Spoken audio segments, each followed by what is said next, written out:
what's up, y'all? We back at it, another episode, and you know what it is when I got that split screen. Got a Florida boy in the house. D Money pulled up on us, yo. Welcome to the family, bro. Hey, appreciate you. Thanks for having me. You know what I'm saying? With Hoodie Hustling, baby. Let's be Get honest it. with you, You man. already Like know. most brothers from the hood, we started off making music and things of that nature. When I got older and realized I was just spending more money making music than I was actually, making off the music. So I had to sit back and look at everything and find my niche. So I took a little break. I started writing the children's books, and surprisingly, they were selling like crazy.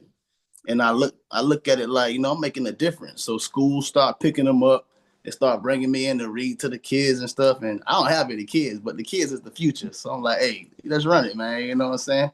And the ladies are just coming through. So I'm like, yo, females is buying this. This is profitable. So